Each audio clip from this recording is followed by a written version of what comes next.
Evangelho de Marcos, capítulo 6, versículos de número 45 até o 52. Glória a Deus, Deus está aqui neste lugar. Amém. Louvado seja o nome do Senhor. Deus maravilhoso, nós te adoramos nesta noite, Senhor. Diz assim: todos acharam? Logo a seguir, compeliu Jesus os seus discípulos a embarcar e passar adiante para o outro lado, a Betsaida, enquanto ele despedia a multidão. E tendo-os despedido, subiu ao monte para orar. Ao cair da tarde, estava o barco no meio do mar, e ele sozinho em terra. E vendo-os em dificuldade a remar, porque o vento lhes era contrário, por volta da 4ª vigília da noite, veio ter com ele, andando sobre o mar, e queria tomar-lhes a dianteira. Eles, porém, vendo-o andar sobre o mar, pensaram tratar-se de um fantasma e gritaram, pois todos ficaram aterrados à vista dele. Mas logo lhes falou e disse: tende bom ânimo, sou eu, não temais. E subiu para o barco para estar com eles, e o vento cessou. Ficaram entre si atônitos, porque não haviam compreendido o milagre da multiplicação dos pães. Antes o seu coração estava endurecido. Glória a Deus. Pode se assentar. Glorifique ao Senhor nesta noite, porque Ele está aqui. Deus é Deus de milagre, irmãos. Deus é Deus que faz coisas extraordinárias. E nós cremos neste Deus maravilhoso. Você é um privilegiado de estar aqui nesta noite, de ouvir a palavra do Senhor. A palavra de Deus, ela diz: bem-aventurados são aqueles que ouvem. Ontem nós falamos sobre isso, né, pastor André? Lá em Apocalipse, aqueles que ouvem, aqueles que praticam a palavra de Deus. O apóstolo Tiago, ele vai falar sobre isso, que bem-aventurado é aquele que ouve a palavra do Senhor e a pratica, coloca em prática no seu dia a dia. Este homem, essa mulher será bem-aventurado. Bom, aqui o texto ele vai tratar, Jesus, ele despediu as multidões e foi ao monte orar. Nós sabemos nos evangelhos, onde está descrito a vida de Jesus, a vida do Mestre, que a vida de Jesus era marcada por oração. Sim ou não, irmãos? Jesus, uma das características de Jesus era orar, ter comunhão com Deus. E ele orava, e orava muito. Ele nos deixou o exemplo de ter comunhão com Deus. O crente precisa estar em oração constantemente. Nós precisamos orar. Orar é colocar nas mãos de Deus tudo aquilo. Nós falamos sobre oração aqui.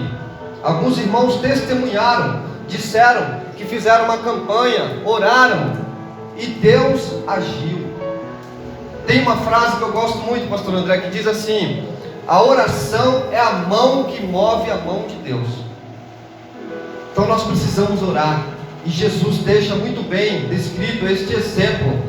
Ele despede as multidões e ele vai ao monte para orar, ter comunhão com Deus. O texto ele não diz o teor da oração de Jesus, mas nós podemos conjecturar. O que é conjecturar? Nós podemos imaginar qual era a oração de Jesus. E eu coloquei algumas coisas aqui. Certamente ele poderia estar agradecendo ao Pai pelo milagre da multiplicação dos pães. Nos versos anteriores, nós vamos ver que Jesus, ele multiplicou 5 pães e 2 peixinhos para quantas pessoas? Quem sabe? Mais de 5.000 pessoas. Então, Jesus, ele já havia feito um milagre antes desse. Então talvez ele estivesse agradecendo ao Pai ali por esse milagre da multiplicação dos pães. E também ele tivesse orando a Deus para que aquela multidão cresce nele. A gente sabe que Jesus, ele era, aonde ele ia, as multidões o acompanhavam, mas nem todos que seguia Jesus, ou melhor, que seguia Jesus, tinha conhecimento de quem ele era e servia Jesus. Muitos talvez iam atrás de Jesus para comer pão, para saciar a sua fome, ou para algumas das suas necessidades, mas não andavam com Jesus, não andavam com o Mestre, e talvez nem criam nele. Então Jesus talvez estivesse orando ao Pai ali, para que eles crescem em Jesus, e também pelo milagre dos discípulos, aliás, pelos discípulos. Talvez Jesus estivesse orando ali também pelos discípulos, porque os discípulos, a Bíblia diz aqui, nós acabamos de ler, que o coração deles estava endurecido. Eles precisavam estar com o coração quebrantado, mas estavam com o coração endurecidos. E um coração endurecido, ele é uma terra dura. Eu acho que aqui é uma cidade aonde a gente tem muito contato com o solo, né? Talvez a gente tenha aqui até agricultores, não é isso? Então, eu estou falando para a gente que conhece. Não tem coisa pior do que você plantar alguma coisa numa terra, num solo duro, não é isso? Não tem como plantar nada, né? E assim é um coração endurecido, não consegue crer, não consegue ver as maravilhas de Deus. E o coração deles, apesar de estarem com Jesus, estava endurecido. E talvez o teor da oração de Jesus teria sido esse. E outras coisas mais, como por exemplo, também apresentar ao Pai pelas próximas missões que ele iria fazer.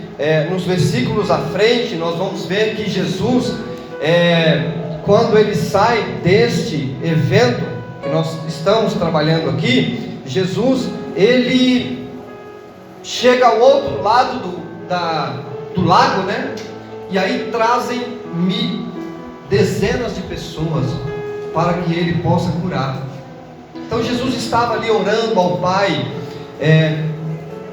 possivelmente pedindo ao Senhor, né, força para que ele continuasse a obra, para que as pessoas crescem nele, para que todos aqueles que ele, aonde ele estivesse, crescem nele, além dos milagres.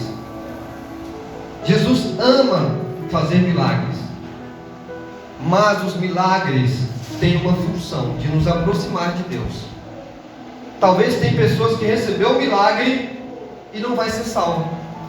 Não é isso, pastor André? Porque o milagre não salva, e Jesus quer nos salvar. Acima de fazer um milagre na nossa vida, Deus quer nos salvar. Amém? Amém. Estamos entendendo a palavra? Os irmãos estão entendendo? Glória a Deus. Louvado seja o nome do Senhor. Então o texto diz que Jesus, ele compeliu os discípulos. Quer dizer, Jesus insistiu para que os discípulos fossem à frente, lá para o outro lago, enquanto ele despedia as multidões.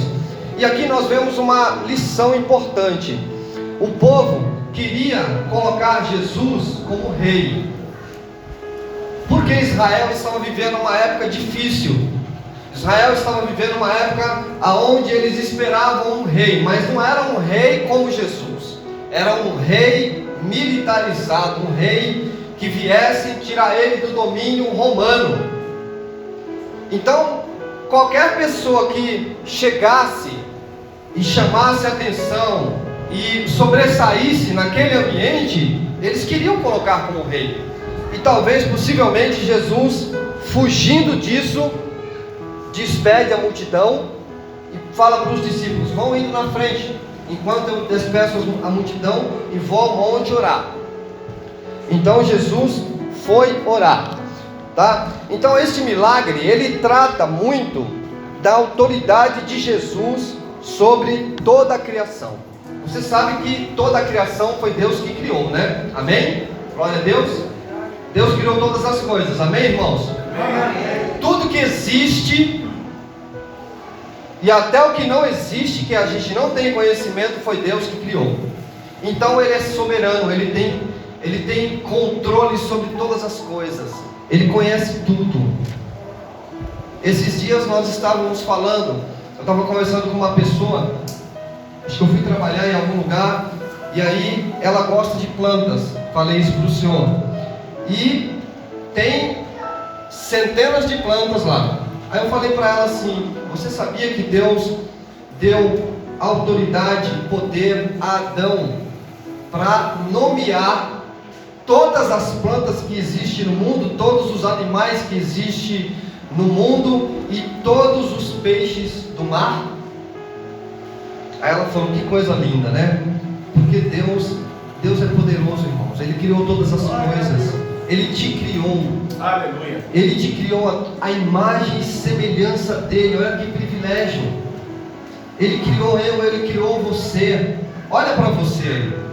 Não é uma obra de arte? Você não é uma obra de arte? Pois é, foi Deus que te criou. Foi Deus que te criou do jeitinho que você é. E Ele te conhece mais profundamente do que você mesmo, do que qualquer pessoa. Tá? Então, fique com isso no seu coração. Deus te conhece profundamente. Então, esse milagre que nós estamos vendo aqui, né, onde Jesus anda sobre o mar, ele vai tratar da autoridade de Deus, né, a autoridade de toda a criação, a autoridade que Deus tem sobre as tempestades. Muitas vezes a gente limita Deus, né? Nós colocamos Deus numa caixinha de fósforo, e é limitar a Deus, porque Deus não tem limite, Ele faz todas as coisas. A gente vê coisas que talvez fujam até a nossa imaginação, mas Deus é poderoso, Ele é grande, Ele conhece todas as coisas, Ele é soberano sobre tudo. A criação, por mais complexa que seja, foi Ele que criou, Ele conhece todas as coisas, Ele tem controle sobre o mar, sobre as tempestades. Você não precisa ficar com medo. Deus é aquele que acalma a tempestade. Amém. Que apazigua as coisas. Amém? Então é um texto que vai falar da autoridade do Mestre, autoridade sobre toda a criação. Ele é Senhor sobre todas as coisas. Mas essa autoridade, ela tem alguns pilares. Jesus deixa bem claro isso nesse texto. A autoridade dele vem de Deus. Deus é o autor de toda a autoridade. Inclusive, em alguns textos bíblicos, ele pede para nós orarmos pelas autoridades constituídas, ainda que muitas vezes ela não nos agrade. Por exemplo, quantos aqui oraram pelo Putin? Nós precisamos orar. Eu sei que ele está fazendo guerra, mas é uma autoridade constituída por Deus. Precisamos orar para que ele tenha sabedoria, para que Deus toque no coração dele. Amém? Então são autoridades que nós precisamos colocar aos pés do Senhor. E a autoridade de Jesus, ela vem de Deus. A autoridade de Jesus foi ao monte orar para também mostrar para os discípulos de coração duro que ele era um enviado de Deus, que ele tem controle sobre todas as coisas, e ele vai mostrar a autoridade dele no momento oportuno. E aqui nós vemos a primeira lição espiritual que o texto nos deixa, é a oração. O versículo 40 e 46, versículo 46, acompanhe comigo. Ele vai dizer assim, versículo 46 diz: subiu ao monte para orar. Como eu disse, Jesus é alguém que sempre estava na sua vida terrena orando. nos deixando o exemplo de que precisamos orar. Então ele subiu ao monte para orar. E aqui cabe um parêntese. A vida missionária, ela é marcada também por oração. E ela precisa de um equilíbrio. A vida missionária requer um equilíbrio entre tempo ministrando ao povo e também tempo a sós com Deus. Todo missionário entende isso, não é isso, pastor André? Estou errado? O senhor me corrija. Precisa de um tempo de oração e de um tempo a sós com Deus. Um tempo aonde ele está ministrando e um tempo a sós com Deus, para que Deus o dirija, para que Deus use a vida dele. Então Jesus foi orar, subiu ao monte orar, né? E ali ele coloca diante de Deus. Aí cabe uma pergunta: Jesus precisava orar, irmãos? Ele não é o Filho de Deus? Não foi o enviado dos céus? Jesus precisava orar? Sim ou não? Quem acha que sim? Quem acha que não? E quem está em cima do muro? Quem está na coluna do meio? Mas pensamos de uma forma humana. Humanamente, Jesus não precisava orar. Ele é o Filho de Deus. Ele veio a este mundo com todos os poderes, mas ele nos deixou um exemplo. Se ele não precisava, ele fez para deixar um exemplo, para que nós, porque a vida é marcada pelo exemplo, é muito mais profunda, irmãos. Não adianta nós falarmos alguma coisa e não darmos o exemplo. Jesus estava treinando os seus discípulos. Imagina, se ele não orasse, como ele iria pedir para os discípulos orarem, se ele não orava? Não é isso? Então ele nos deixou o exemplo. Jesus ora ao Pai, ele coloca diante do Pai todas as suas necessidades, né? E a nossa vida, ela é marcada também nos últimos dias por um ativismo. Às vezes nós colocamos na nossa agenda lá o nosso dia com 24 horas, nós queremos que o dia tenha 48 horas, porque nós enchemos de coisa na nossa agenda, e aí gera um ativismo que nos afasta de Deus. Jesus, ele tinha prioridades. Ele não se deixava levar pelo ativismo. Ele fazia muitas coisas, mas ele orava muito. E por isso nós vemos grandes coisas Deus fazendo na vida de Jesus. E no livro de Mateus, se eu não estiver enganado, logo no início, Deus, quando Jesus vai se batizar, cumprindo uma ordenança também, Deus olha lá de cima e através de uma pomba diz: este é o meu filho em quem eu tenho prazer, em quem eu tenho alegria. Glória a Deus, Deus seja louvado. Jesus cumpriu tudo, porque ele era um filho obediente. Então a primeira coisa que nós vemos no texto é oração. A segunda é visão. Jesus tinha uma visão como poucos. Mas não é só uma visão aqui, eu estou vendo vocês. É uma visão além do que eu possa ver. Que visão é essa, meu irmão? Que visão é essa, irmão Lindomar? É uma visão, um olhar de compaixão. É um olhar além do que eu estou vendo aqui. É um olhar espiritual. É um olhar de sensibilidade, de ver as coisas.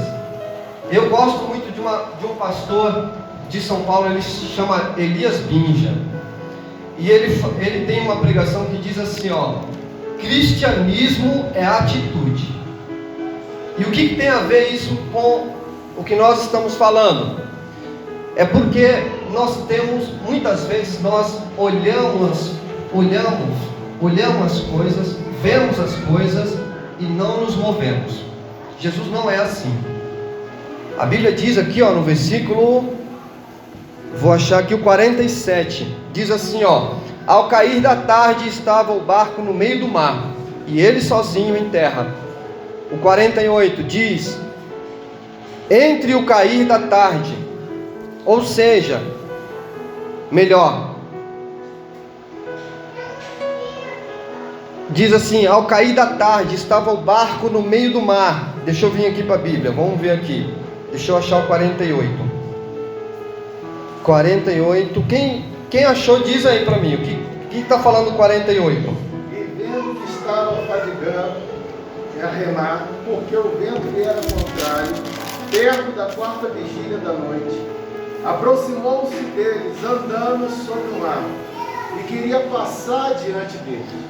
O 48, o meu diz assim, ó: e vendo em dificuldade a remar, porque o vento lhe era contrário.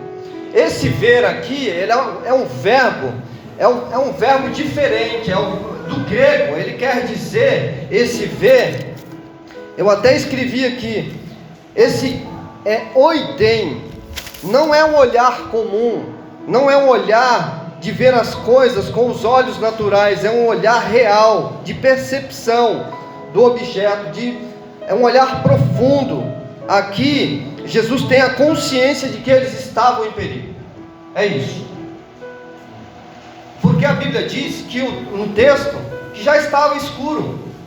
Agora pergunto, como é que estava escuro e Jesus conseguiu olhar lá para o lago e ver eles e ver os discípulos em perigo? É um olhar, não é um olhar natural. Jesus olha e vê eles em perigo, é um olhar de compaixão, é aquele olhar que Jesus olha para mim e para você, sabe que a gente tem uma necessidade e não é indiferente a ela. Glória a Deus. Aleluia, louvado seja o nome do Senhor. Deus não é indiferente àquilo que nós estamos vivendo ou passando. Talvez até demore um pouco, porque não é no nosso tempo, é no tempo dele. Mas ele não é indiferente. Pode ter certeza que ele vai vir ao teu encontro, ao teu socorro. Aleluia.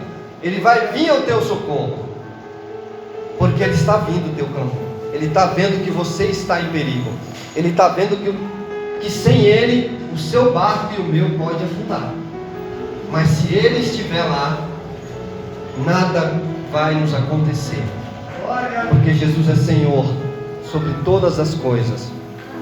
Então, em algum momento da vida, meus irmãos, nós vamos passar dificuldade. Eu não quero pregar heresia nem mentira para você, não.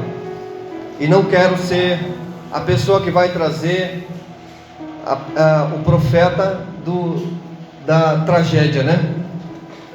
Mas a gente precisa dizer que eu e você, em algum momento das nossas vidas, os ventos soprarão ao contrário.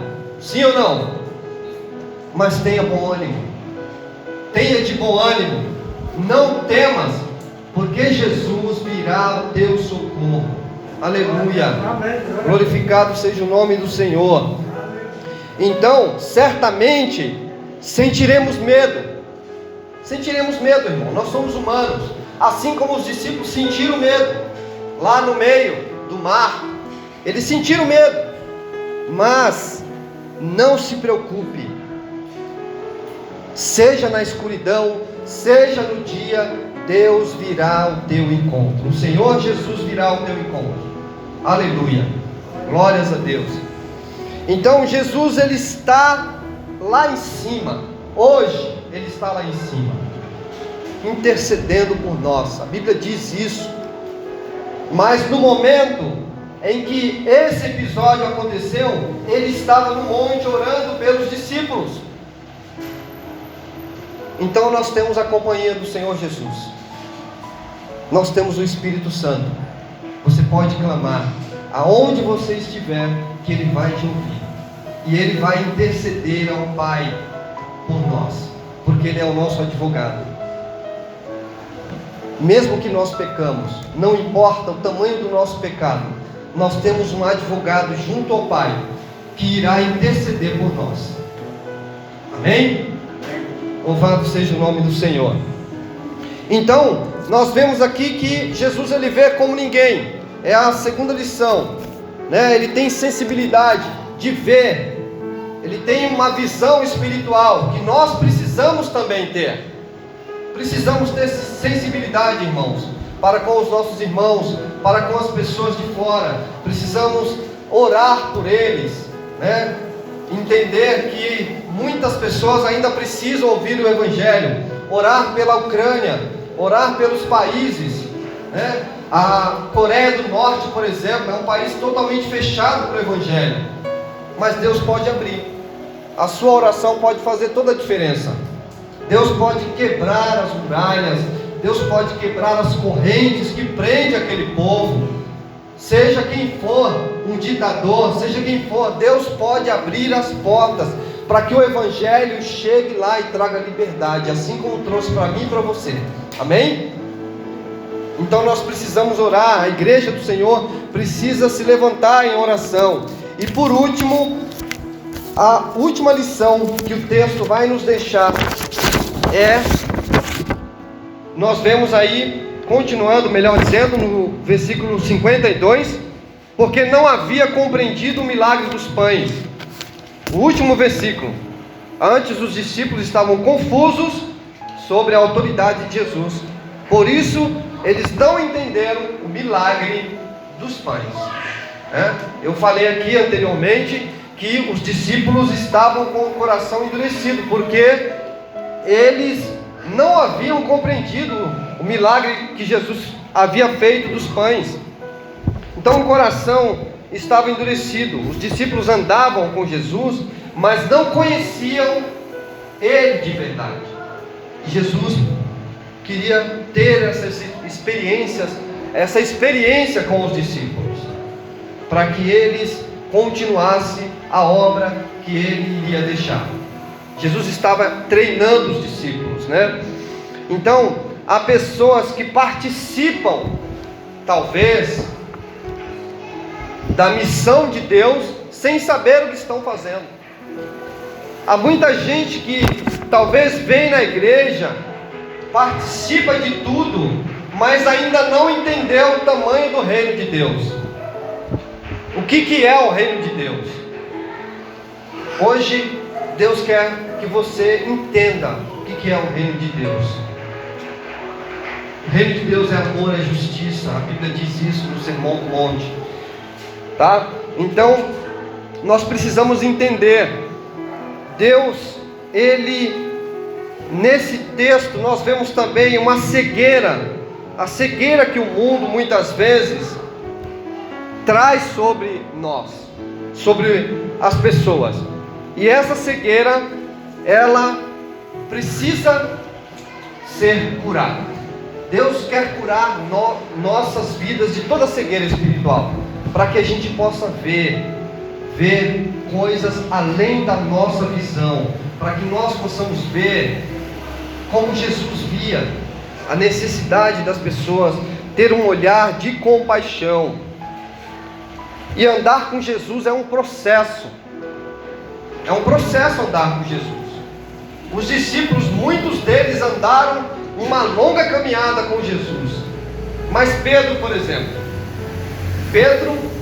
ele andou com Jesus até a crucificação. E logo depois da crucificação é que Pedro entende verdadeiramente o reino de Deus e é usado como um instrumento nas mãos do Senhor. E o livro de Atos vai tratar isso. Pedro andava com Jesus, e no dia que Jesus foi para a morte, ele o negou. Mas Deus é misericordioso, irmãos.